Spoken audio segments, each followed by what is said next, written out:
Good morning, 5% Nation of Aphorism, Christian here. It is Saturday, July 9er, and I'm here to, yet again, give you guys some opinions, because opinions are like the female orgasm. If you don't have one, just fake it. So just two things, because it's a weekend edition and I'm lazy. We're going to talk about a lobster thief in Bristol, England. In Bristol, England, a 24-year-old shoplifter stole some lobsters. So I can get that, because lobster's kind of expensive. When I want to impress a girl, I go out and get, fine wine,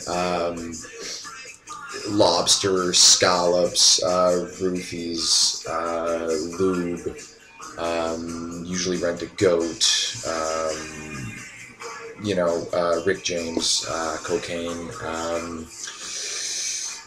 fireworks, homemade bread,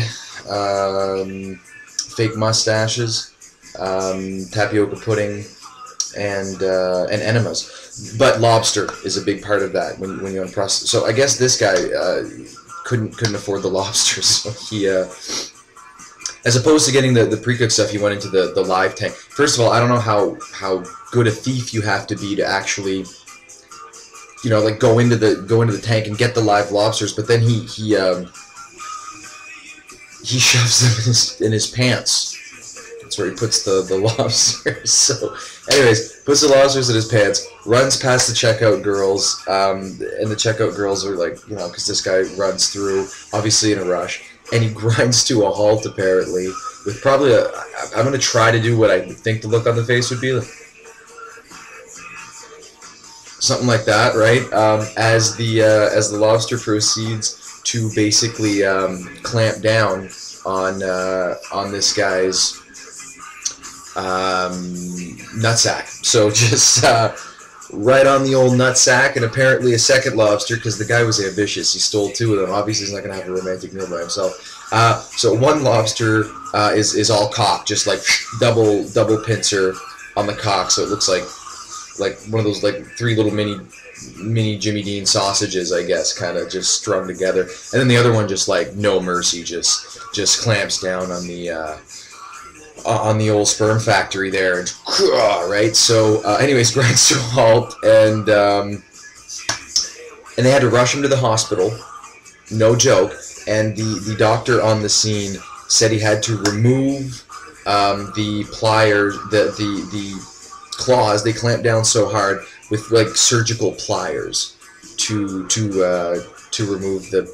Anyways, those lobsters were really all about that guy's junk, and like not a thigh, not like maybe the upper pelvic area. Like they relentlessly went for dick. So remember that, when smuggling lobsters in your tighty whities.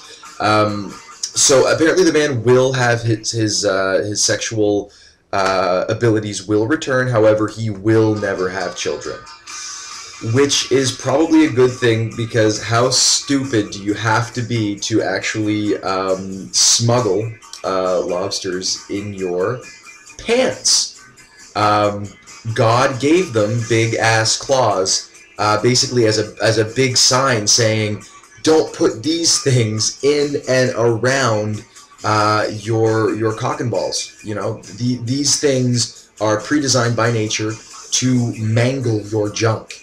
So no matter how expensive, no matter how important your little evening of sexcapades is going to be, if you have to steal the lobster and you're going to run out of the store anyway, just maybe hold them up like this, right, and bolt. So work on your speed, not on your stealth. I guess is the moral of that story. And apparently lobsters are ridiculously expensive in England, which I guess makes sense. Something also interesting. We're going to stay in the vein of really cool sexual news. So a 5-year study of 200 men, again in England. We're going to talk about England, I guess. Discovered that men who stare at boobs, naked boobs, 10 minutes a day, survive longer.